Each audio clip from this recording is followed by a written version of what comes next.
Didn't realize we were doing backwards hat day today, guys. That's what we're doing here. It's the only day that I like being here, if I'm being honest. Backwards hat day. Doesn't get good until backwards hat day. That's for sure. Jonathan, I heard you got hacked. What? You got hacked. When? How? Did I? The Forex thing. You shared it, or what? I didn't get hacked. Or if you got copied? I got copied.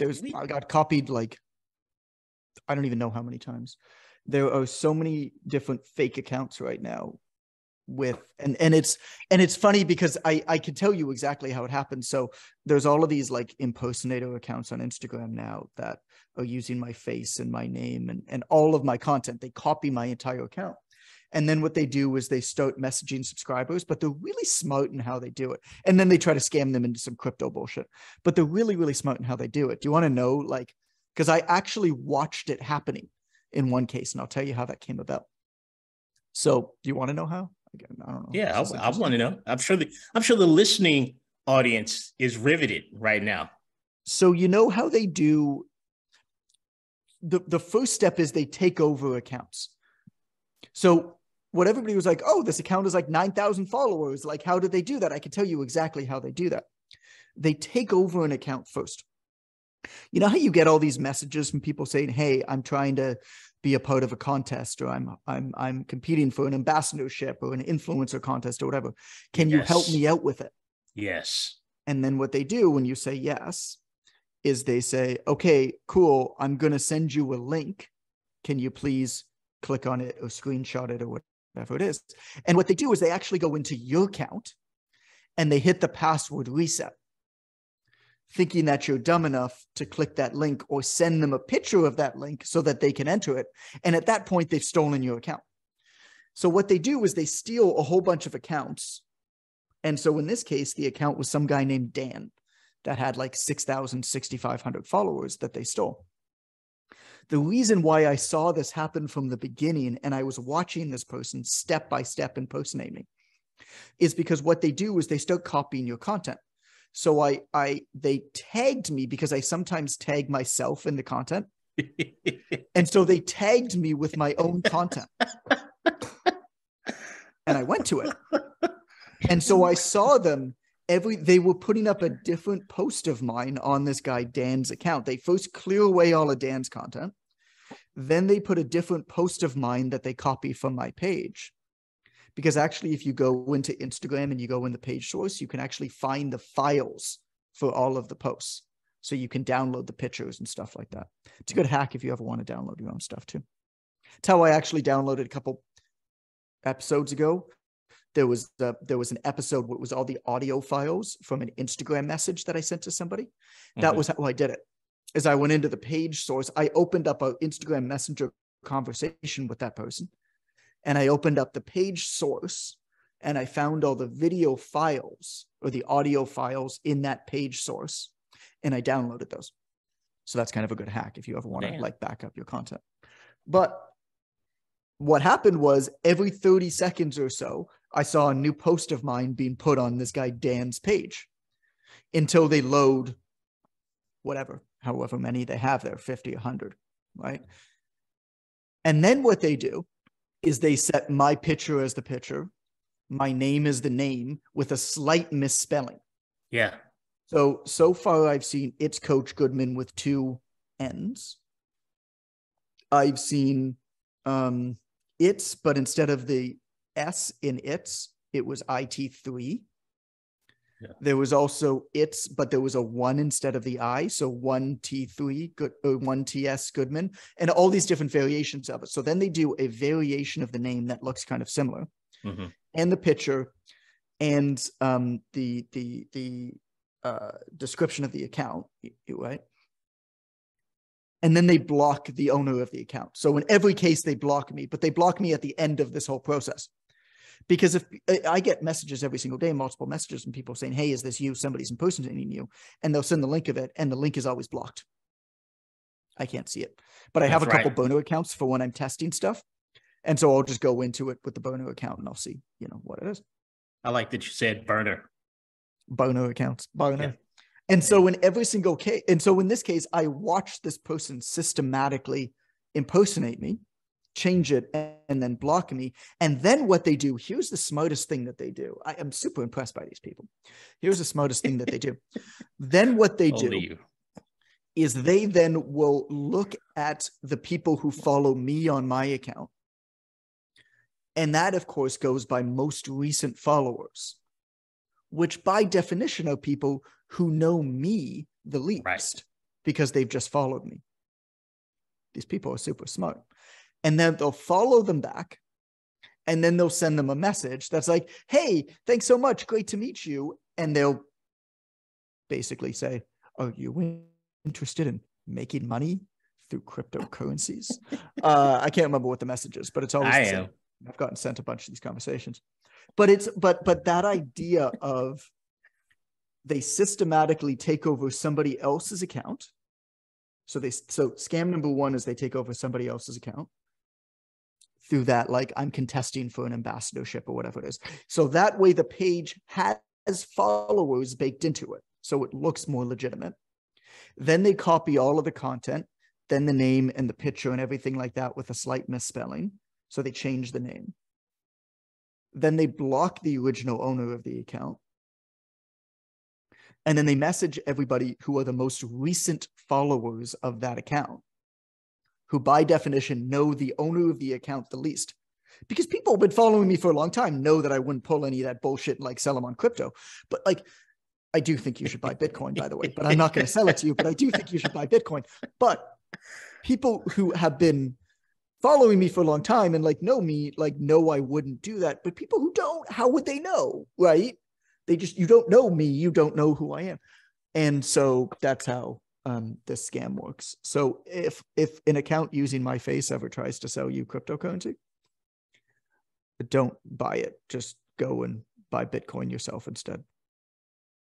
I think that anybody who knows you knows that you didn't want to be on Instagram the first damn time. You definitely don't want to be on the second time. That was my clue when I got the Jonathan Goodman with the one in it, by the way. That was the one that tried to friend me. Yeah. That was my clue. New ones every week. Yeah, it's like, Jonathan didn't want to be on Instagram the first time, let alone the second time. I feel like if your account ever goes down, you're just off social media forever. I'm just out here.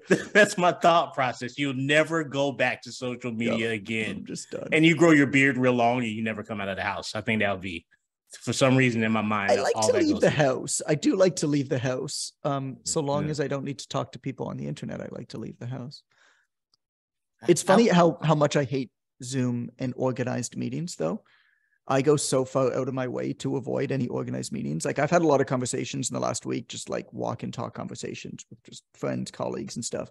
Mm-hmm. And every single time it's just me texting them, or even I'm at the point now where if I want to talk to somebody like our buddy Berardi, John Berardi, last week or 2 weeks ago, I was just like, I feel like talking to him. And I just clicked call. Like, I didn't even send him a text. I was like, if he's free, he'll talk to me. He sold his company. He has nothing to do. And lo and behold, he's like, yo, I'm just pulling into my house. Let me call you in a minute. And we spoke for like an hour and a half and just caught up and like shot the shit. But I like those. But if somebody's like, hey, yeah, let's book a meeting, I'm like, no, I'm not interested. I don't want to do that. I'd rather just like, I'm going to walk home right now. I'm going to send you a text and say, hey, do you want to talk right now? And, yeah, that's kind of how my life has evolved. Can I tell you about happy holidays? Happy New Year, everybody. Yeah, Happy New Year to you, John. I thought we'd never get there.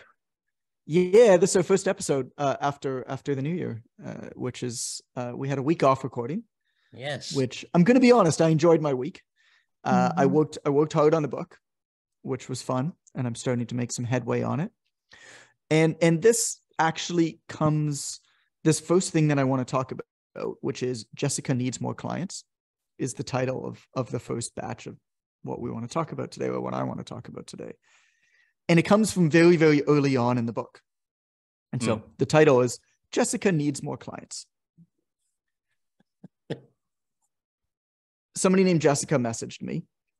Her name wasn't actually Jessica. I'm not telling you what her real name is, but I'm going to call her Jessica. She had 20.6 thousand followers on Instagram. Shit. For context, that's enough people to fill the Dallas Cowboys football stadium.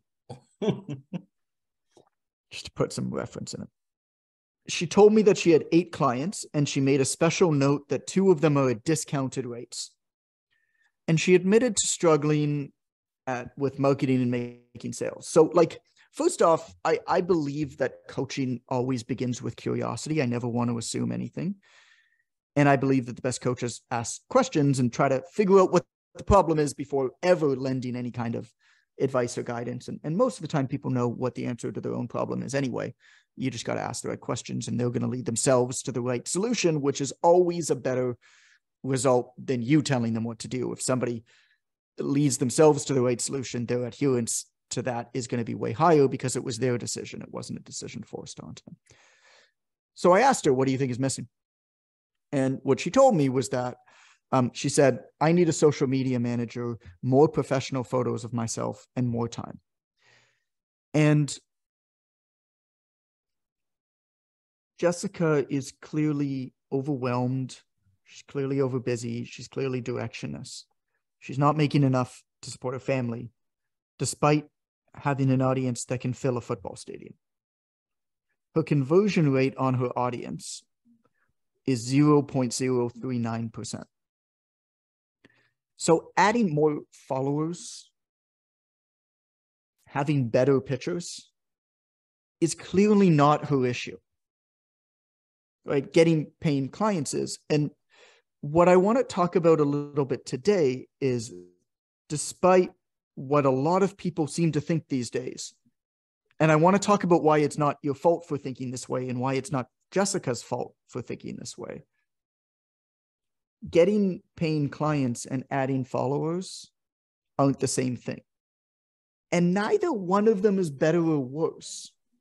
I don't think there's anything wrong with wanting to build a following. I don't think there's anything wrong with wanting to have a social media manager or having more professional photos or whatever it is. But it's not the same as getting clients. They're different things. And what was sad to me about this conversation with Jessica is that she thinks that she's on the right path. She thinks that her solution to her problem is to do the same thing that she's doing, but with prettier photos. So there's a lot to unpack there. And I want to start with this, and then I want to hear both of your opinions, or one of your opinions, whoever has an opinion, or none of your opinions. Yeah. I don't think that this is Jessica's fault. And I definitely wouldn't laugh at it or make fun of it or anything else. Because the game is rigged. Jessica's not paying for her Instagram account, right? She's not the customer, she's the product. Jessica is being addicted, manipulated, used, and abused by Instagram. Down to the fact that her brain chemistry is being attacked with endless little dopamine hits in the way of hearts. Every time she logs in, she sees her following go up or gasp, it's not gone up. And it becomes an obsession. So much so that Jessica has lost sight of the fact that every single day, and here's the kicker, she's working tirelessly, creating free content for these companies and getting nothing in return. Like, I could calculate, I didn't ask her, so I can't calculate, but judging by what she said and her account, I could make a guess of how many hours a week and a month she's spending creating content and engaging on Instagram. And then I could ask her how much money she's making from these 8 clients, with 2 of them discounted, and calculate her hourly rate that she's being paid for all the work she's doing. I mean, it would be so far below the poverty line, you would consider it to be slave labor. And if this sounds super harsh, it's because it is. Like, modern social media takes advantage of our physiology, takes advantage of our ego. It always gives us something to compare ourselves to. It always pulls us back in to post more, to show off more. No amount of content's ever enough. There always has to be more, right? All of this is actually by design. And all of this benefits the social media company, which is a private for-profit corporation, way more than you. And for all of these reasons, I feel bad for Jessica. And I don't think it's Jessica's fault that she thinks this way. I think the game's rigged against her. What do you guys think about that? I think that, and I've drawn this correlation on one podcast before, and I'm really good at correlations. I correlate things well. I think that it's important to be a correlator. I'm a correlation of correlating. Nobody correlates. Like I want to be a conjunction expert. Like what I want to do in my next life when I retire from the fitness industry is I want to build conjunctions. like who decided that of the clock was going to be an O sky comma clock? Did you say like that? Wait a minute. Man, that sky comma is called an apostrophe, John. No, it's a sky comma. So who decided? Who decided? Who decided that of the clock was simply too much to say? Sky comma is my favorite thing. These are the people we need to celebrate in this world. I want to be a conjunctor when I'm older. In any case, Jonathan, I'm going to take that sky comma and put it in my back pocket. Not the front, because that can chafe. But I think that the correlation I see really easily for people in our business specifically, in any coaching business. Get some baby powder. Get some baby powder on that, by the way. Little baby powders. Gold Bond. I have a story about baby powder in Thailand afterwards. No, I bet you do, Jonathan. I just bet you have a story about baby powder in Thailand. Don't tell it yet. Let me finish my thought. Go on. You're notorious. But the correlation I see is, sort of the obsession with the scale that we see with our clients as fitness professionals. I see that correlated really, really well with the obsession of the numbers on social media with our colleagues, our coaching colleagues. Neither one of the numbers really indicate as much as what we assume they do. But because of the way that we were raised to think about both numbers, we attach a sense of morality, a sense of success to that. It's just a number that doesn't really represent anything. It's ego, and it can too. Distract. Yeah, it's ego too. I had this happen to me last week. So I think I talked about it in this podcast. Maybe I didn't. But whenever I gain like a lot of followers in a short period of time, the few times something I've done is like popped off and gone super viral and I've added a ton of followers, I actually systematically try to lose followers for the few weeks that follow. Because when you gain a lot of followers, some of them are probably people who are right for your community. And then some of them aren't. And I don't really want people who aren't right for my community if they don't. Right. A lot of the time they might be just like straight up toxic, but other times it's like, you won't be happy here. Like this post of mine popped off. I started getting messages every single day, multiple times a day from people asking me just like weird, like super in-depth questions about their own fitness. Like, hey, I'm trying to lose fat and I have this back pain and I have this and I have this. What do you think I should do? And I'm like, that's not what I do. Like, nothing against you, nothing about your question. You just won't be happy here. This isn't what I do here. And so there's no point in you following me here. And so what I try to do is I try to lose followers by then posting uber specific, very contextual, nuanced, helpful content to the type of people my page is for, thereby pushing away people who it's not for. And so I saw my number of following go down. Gasp. I had 170,000 followers. Well, it flipped down to 169. And here's the fucked up part about this. I'm a guy who talks about this stuff, podcasts. I'm writing a book about it. And still in my gut, you know what I was thinking? Oh shit, I hope nobody notices. Mm-hmm. And that's when it hit me. Just how much this game is rigged. That we're also worried, and these systems just play on our ego so much that we're so worried that somebody else is going to see that our audience went down and, oh my God, I'm a failure. And is this the end? And oh my goodness, all of these bad things, thought spiral. spiral downwards.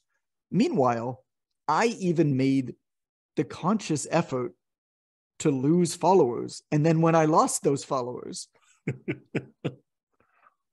I was chafed. Okay, let me tell you a story about when I was chafed.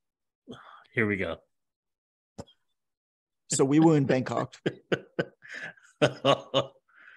Best name for a city ever. Right. There was a baseball player whose last name was Fukudome. He was a Japanese guy, but his last name was spelt Fukudome, which if you sound it out phonetically says, fuck you, do me. Right. He was not very good, but they sold a lot of his jerseys. So I was in Bangkok, and Jesus, it was super hot. It was super muggy, and we were at a market, and I started doing the cowboy walk. And I made myself eventually like to the bathroom, and Allison then went to a pharmacy to buy baby powder. Brought it to me. And so here's what gets funny. I mean, me being chafed is not funny. Maybe it is. But here's what gets funny is I'm, of course, now in the bathroom, in this like public bathroom in Bangkok in this market, right? Just like going buck wild with this like baby powder, just like shaking it everywhere. And then I walk out of the bathroom and there's just white powder just everywhere all over the place. And I just walk away. It's like, oh, that's the story I'm going to tell on a podcast 6 years later. Okay. Sweet Lord. So Amber, did you have thoughts? Yeah. I'm tired of Jonathan. Yeah. Do you have thoughts? Because I want to segue this idea of Jessica needing more clients and how it's not her fault what she thought to another topic about showing up to the bar and how scary it is afterwards. But if you have something to add, I'd love to hear it. This is not an area that I specialize in. So no, I don't really have a lot of thoughts. I haven't been on social media much at all. So like, your life is so much better than mine. Okay. Oh my gosh. Showing up to the bar is really scary. It takes a lot of effort, takes guts for most of us, particularly those of us like me who are introverted and consider themselves pretty introverted, to put on nice clothes, put yourself out there at the bar in the hopes that like you might meet somebody special that night. Like that takes guts. Like that's admirable. That should be celebrated. But on one hand, you've done the scary thing, right? And that's awesome. You've showed up. You've showed up to the bar.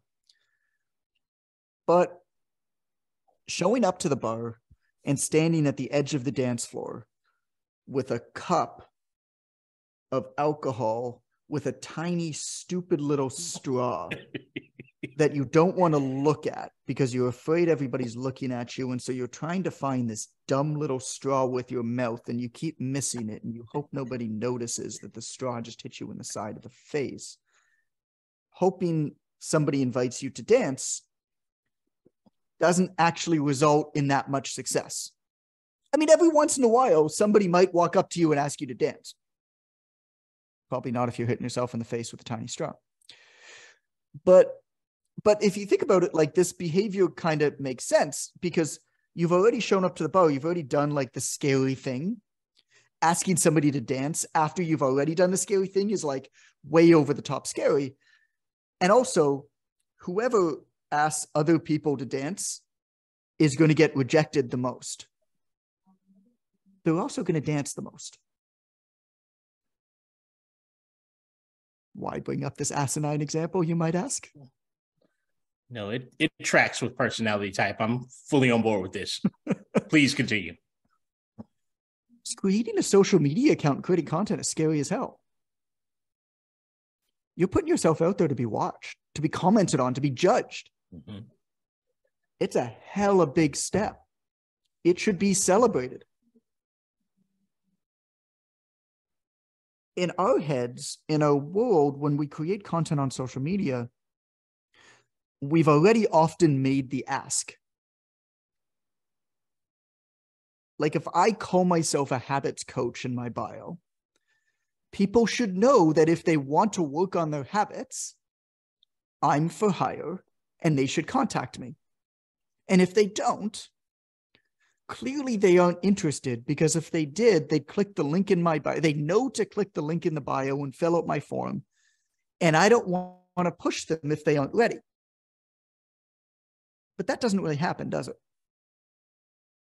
Just showing up on social media is not enough, is it? It's not a fishing pond. You can't just throw a fishing rod out there and leave it and expect it to catch fish. What's obvious to us in terms of how our business runs and how obvious it is to us to do business with us if you're interested is not obvious to somebody else.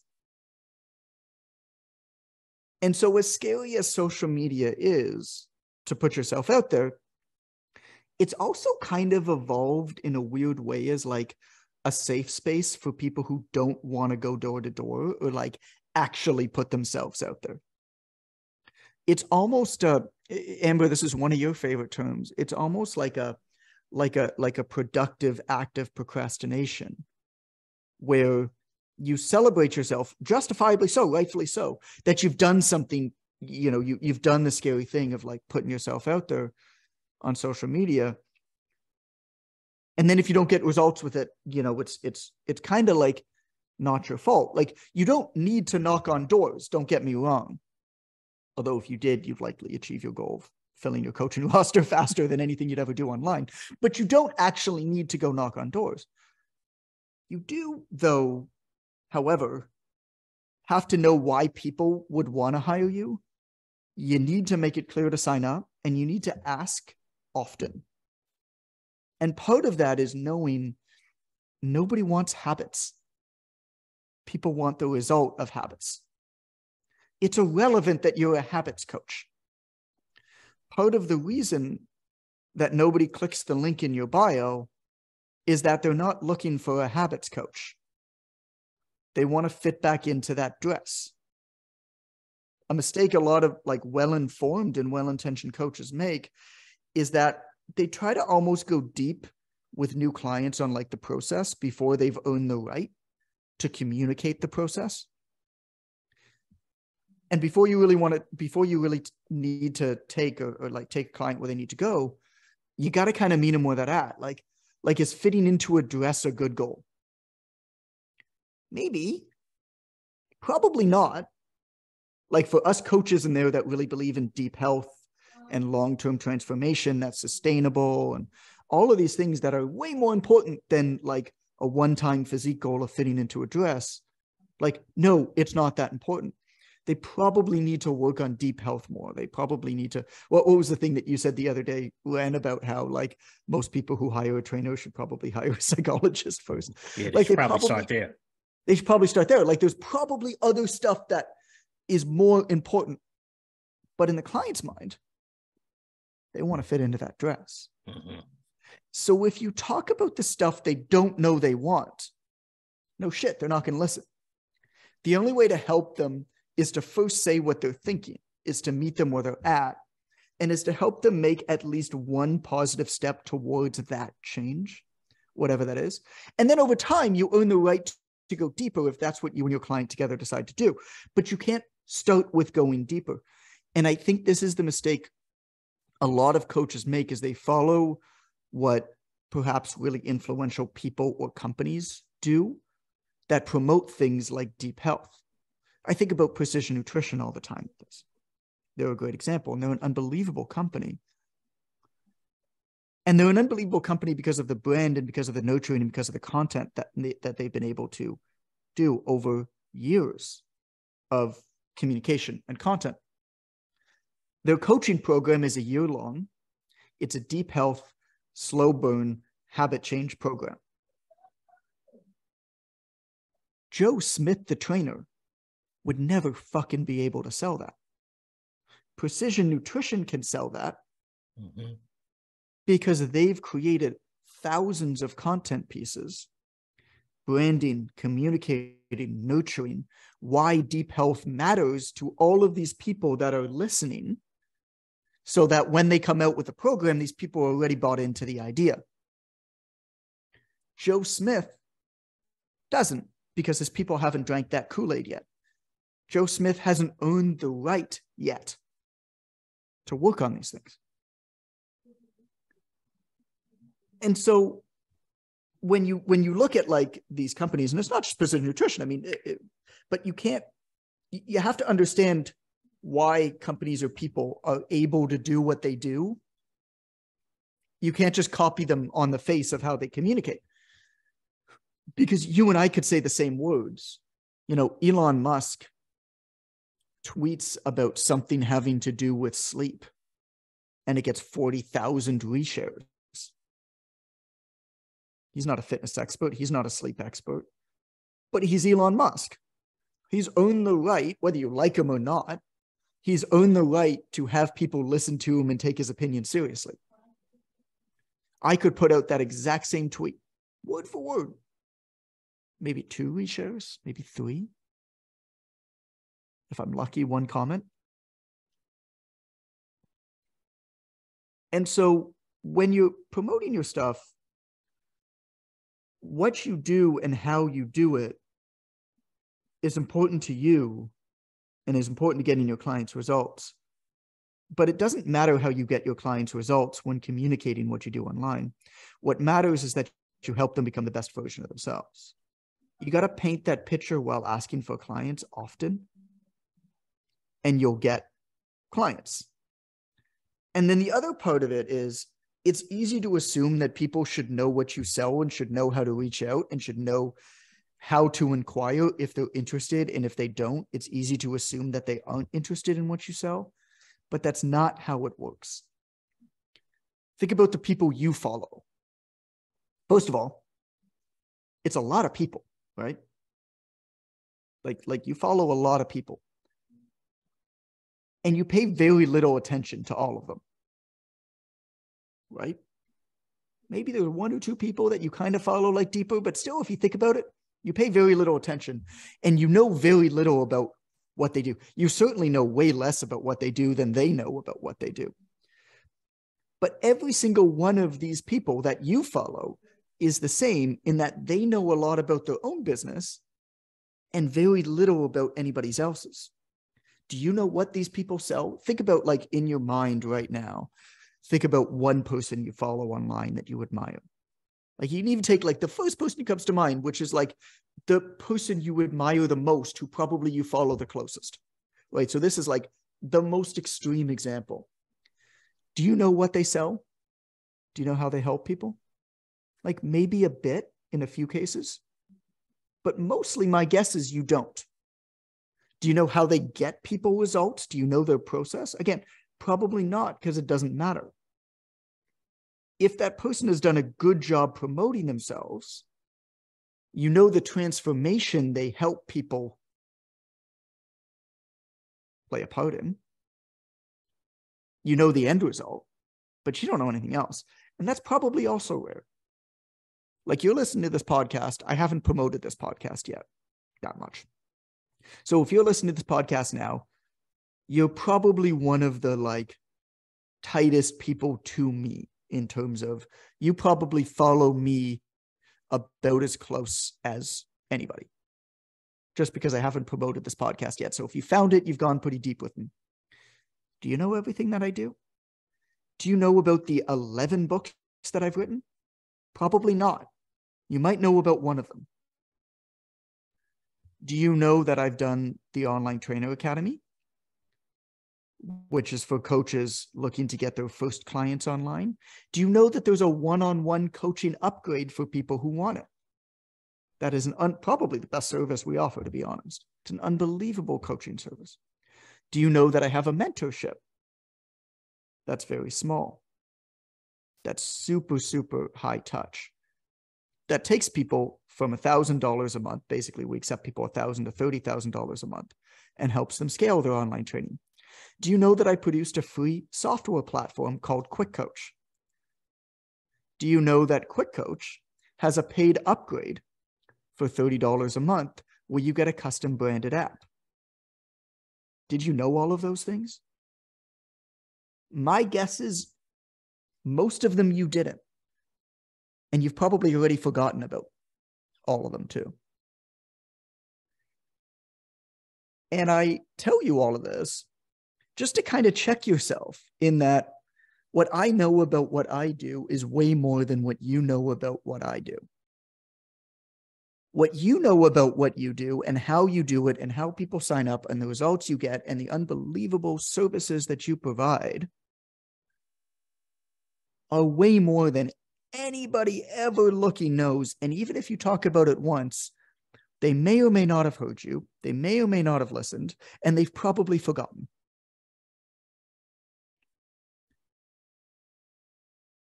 A client doesn't want to hire a habits coach and tackle one small change at a time or get 1% better. A client wants to wear a dress and feel so sexy that her husband can't keep his hands off of her. A client doesn't want a workout program and nutrition plan that includes a check-in once a week and new program every 4 weeks. A client just turned 40 and doesn't want to look like he just turned 40. You don't need better photos of yourself. You need to ask for clients more often in a way that matters to the client. All of this comes down to less ego, more service. Can I add to this? I would love for you to add to this. One part of the problem too is that they have no idea what their clients want. And so they rely on what they know. Who's and what they do. The coach? Coach, yeah. Coach? Coaches have Jessica. No idea what they're, they have no idea We'll what call it Jessica for this. So the okay, coach yeah. is So Jessica has no idea. Yeah. Yes. Jessica has no idea what her clients actually want. And so they end up leading with the habits coaching, or Jessica ends up leading with the habits coaching or whatever, because she has no idea. Yeah. Or themselves. Exactly. Or I need better pictures of myself. Right. Why the hell? Do you give a shit what other people look like? No. You care what you look like. So to open up to you guys, like, what would you recommend then for how do you figure out what your client wants? Because I think that's probably the biggest problem more than anything for a lot of our students and for Jessica is that I don't know what my clients want. So how do they figure it out? So I had this conversation with one of our mentorship students. I don't have permission to use his name, so I won't use his name. We'll call him Jack for no reason. His name isn't Jack. But we had this exact conversation. Like, how do you really dial in on this? And so the line of questioning that I gave him, I'll give you, and then I'll tell you what it came to. And you can follow this line of questioning. So the first question that I asked him is, what's the goal of your program for the client? What's the transformation they want to make? Or what's the transformation you help them make? And he answered, and he gave me a super superficial answer. They want to look and feel better than in their 20s by gaining muscle and losing fat. Okay. Those are a whole bunch of nice sounding words that mean nothing to nobody. But that's always where you're going to start. And there's nothing wrong with that. That's cool. That's cool. As a coach, your job with your clients is to ask them why multiple times in different ways to force them to go deeper, to get out the emotion, to get out the stuff that really matters, and then identify that nugget. So that's what he did with him, right? So I just said, can you give me more detail? Didn't answer him, didn't say anything, didn't be like, yo, that's a shit answer. Like nothing, like no judgment, like we're going to go deeper here, right? Can you give me more detail? We give them a fitness program focused on progressive overload and a customized nutrition program so that helps them to gain muscle and lose fat. Now, a part of this is English is not his first language. They actually, their program is in Spanish. So part of the context is that. So that's fine. Okay, we're getting deeper. There's nothing wrong with this, what's going on right now. We're peeling back the onion. We're going deeper and deeper and deeper. So the next question that I asked him was, tell me about the best client you've ever worked with, the one who got the best results, and the one who you think of when you think, well, shit, I would love every client to be like this. I said, be specific. What was her name? What was her job? What were her goals? What were her deeper goals? And then I just said to him, video, audio is fine. I want details and I want emotion. I'm going to change some of the details of his answer, but I'll keep the stuff that matters. Her name was Jackie Oshie. She's Japanese, living in Costa Rica. She has a training studio, and she just turned 40 and doesn't want to look like she's 40. She wants to look better and be in better shape.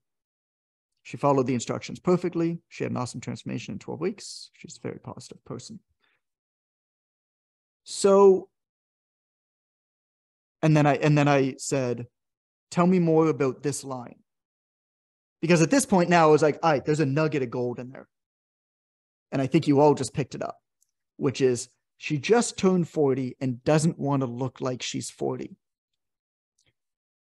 There's something about that that really jumped out at me.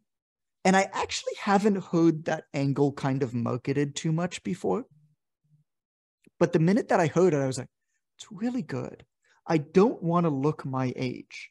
And the reason why he didn't pick up on it is because that's not really a phrase that's used in Spanish. It's a phrase that's used in English, which is some of the interesting like nuances working worldwide. And this is just like what I figured out further on in the conversation. But there's something about that. I don't want to look my age. All of my friends look their age. I don't want to look my age. I'm 40 and I don't want to feel like I look 40. So I picked up on that, and you could do this yourself. I actually I don't know, this is kind of weird. One of the best processes that I have for understanding myself better is I actually interview myself. It's basically the only journaling process that I do myself. Is whenever I'm struggling with a problem, I split myself into two and I interview myself in a notebook. And I'll start with hey, John, how you doing today? Doing good, but I'm kind of struggling with this. Oh yeah, why is that? And I'll actually write and journal back and forth. And then the interviewer is always a bit of a wise ass, which secretly makes me laugh a little bit. But you can do this process yourself. And so I picked out on that with him. So I said, tell me more about this line. She just turned 40 and doesn't want to look like she's 40. And then he goes one step deeper. She told me I just turned 40 and now I look 40 and I want to look and feel younger and I want to lose my love handles and I want my body to look firmer. Well, shit. I mean, we didn't even go that deep. But I'll tell you what, dude, that's a hell of a lot better than look and feel better than their 20s by gaining muscle and losing fat, isn't it? So that's the process that, to answer your question, Amber, that I would recommend somebody go through is peel back the onion, ask why. And the minute that something's interesting, like follow your curiosity in that conversation. You don't need to know why it's interesting. You don't need to know why it's impactful. You don't need to know why it's perhaps beneficial yet. Like that line, I'm 40, but I don't want to feel like I'm 40 or whatever. You don't even need to know what it means yet. But the minute that something like that comes out where you're just like, oh, that's like follow that curiosity. What does that mean? Tell me more about that. And you could do this if you have a best client. You could go through this questioning with them. It would actually be a good coaching tool to get them to understand better why they're doing it, and also help you build their program better and make it more for their actual deeper emotional goals. But even if they're not a client anymore, whatever, I think it's a really beneficial process for you to go through. Because think of how now this person, what did I call him? Jack? I don't know. Is that what I called him? Jack is not a Spanish name. Let's pick a Spanish name. Juan Carlos. Think about what Juan Carlos. I'm surrounded by Spanish people. Diego. Let's call him Juan Carlos. Think of what Juan Carlos said. Think about how much marketing fodder he has now, and think about how specific he can make an ask in any kind of like I work with 40-some-year-old professional women who don't want to look their age.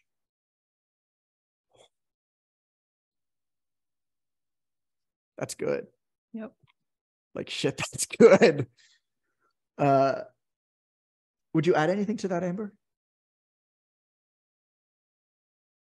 Thinking. Silence on a podcast, always a I positive. know. Sorry. Bad. It's the end of the day. It's actually not that. No, it's not that bad. There was an interview with Elon Musk with Lex Friedman. I listened to it on like 1.75 speed. It was very slow, but there was some interesting nuggets in there. And at one point, Lex asked him a question, and there was 30 seconds of silence. Oh my! It's eternity. It's an eternity on a podcast. But that it was Lex knew that. I mean, obviously, Elon Musk is like kind of different in a lot of ways. And so he knew that that's what he needed, and he didn't want to interrupt that silence. And then the answer, of course, that was given was great. I don't even remember what the question was. Silence isn't necessarily bad. Yeah, I don't have anything to add, really. Sorry. Good. Thanks. You're welcome. Great. I think I like the question you asked me. You covered it. I mean, there wasn't anything for me to really add. So one of the keys to success here, though, in speaking to your niche is to be, I think more coaches need to equalize the input and output of social media, right? Tell me what that means. This is what I see often. People just don't listen, right? We're so drastically concerned about projecting content, about doing something, about writing something, making something, posting something. Mm-hmm. Social media is just as good, if not better, for consuming specific targeted consumption is a great asset in figuring out what your niche wants, because unlike the real world where I cannot go into a women's specific meeting, group, seminar, sit there and listen, I can follow a Mel Robbins and see what she talks about. How you do that. Fundamentally, you market, so for context for anybody listening. For context, I market to mothers over 30. Right. And you are not a mother over 30. I'm not even a parent, but although I'm way over 30. But what I've done. But you don't look your age. I try. Yes, I am one of those men who does not want to look their age. So that marketing spoke to me that you talked about just now. You've been working out too, man. You're filling up that shirt. Yeah, man. I got swole. Looks good. Rennie Swolio. Go to the fucking gym. So you've been going to the fucking gym. Going to the fucking gym. So there's an actual process you can follow here. You can go to Google. Knock. No, we're not doing the knock knock. No knock knocks. No knock knocks. This is a knock and tuck free episode, Jonathan. For not being a parent, you have the dad tone down. Yeah, I've got the dad tone down. Yeah, because I have clients. Hello. But I can go to the internet and Google top podcast women over 30. I could Google top 10 best-selling books, women, moms over 30. And Google's going to give me an answer. Guess what the hell I'm going to do? I'm going to go read the book. At the very least, I'll get the audiobook. And I'm going to get the input going. And you can join the Facebook group. I can join a Facebook group. I can follow the same top 10 Instagram sites for mothers. Yeah. Easy search. And guess what I do? I go follow those sites. Look at the questions they're asking and just make a video with the answer of that. Oh my gosh. That's the first 5 years of my career is exactly what you just said. Going to places, looking at the post, looking at Oprah Winfrey's post, reading through the comments in the post, seeing the questions that they have. And guess who would answer the question if they knew the answer? I would. Like if there's something topically that I felt qualified to speak on, I would answer the question. Or at the very least, I send a message to answer the question. It works really well on Instagram. I can follow a Mel Robbins. I can follow a Sohee Lee, right? So he doesn't have Carpenter now. Sohee Lee Carpenter. I can follow her, and she's going to get 1,000 comments more than likely. Right. It's going to be at least 100 plus. Mm-hmm. Guess what? She doesn't have time to do as she studies for her PhD. She doesn't have time to answer all those questions. She doesn't need to. But I can see that question from Sarah 26. I can get on my camera, on my phone, and I can say, hey, Sarah, that's a great question. I just wanted to answer really quickly for you. Make a 1-minute video answer. I can click on Sarah 26. It'll open up messaging, whether we're friends or not. I can send her a DM, upload that 1 minute answer, go back to the original post and say, hey, Sarah, I saw your question here. I love Sohee Lee too. And I gave you an answer. I'm a trainer. No obligation. I just wanted to give you the information. I don't think she's going to get to it. Right. And I spent first 5 years. And then you can take that same video and now it's content. Instagram reel. Now it's content. Right. It's automatic content. And so we have a challenge in our community focusing on the input. And that makes us guess a lot. And it makes us post a lot of things based on the other people that we're following that have not one thing to do. You know, the other people you're following don't have shit with the people that are following you, typically.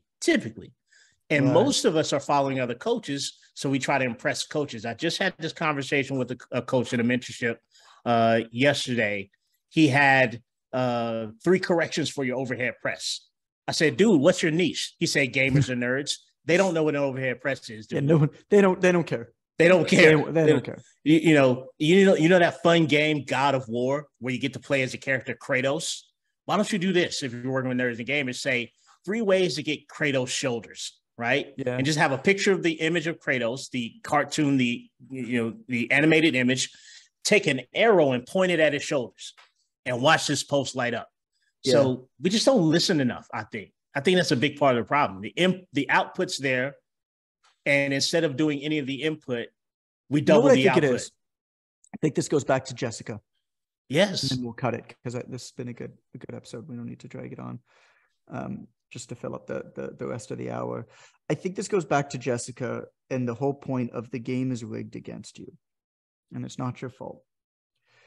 There are so many forces at play working against you to addict you, to make you think it's never enough. You always need to produce more, because producing content on social media is how social media content sites thrive.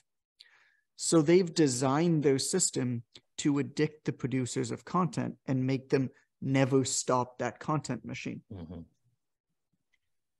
And it's rigged against you, this game. And as a result, it becomes so difficult to take a step back and say, nah, I've created the content I need to. Well, I don't need to create content. I'm going to go in here and I'm going to get what I need, and then I'm going to leave. Because every force that's been designed to mess with your brain chemistry, quite literally screw with your physiology, in real ways. I've read the studies. It is frightening how much hormonally, chemically happens in your body when you're getting manipulated by social media. It's the same as doing drugs. And so when that happens, it becomes very, very difficult to then take a step back and actually work on listening, work on producing less.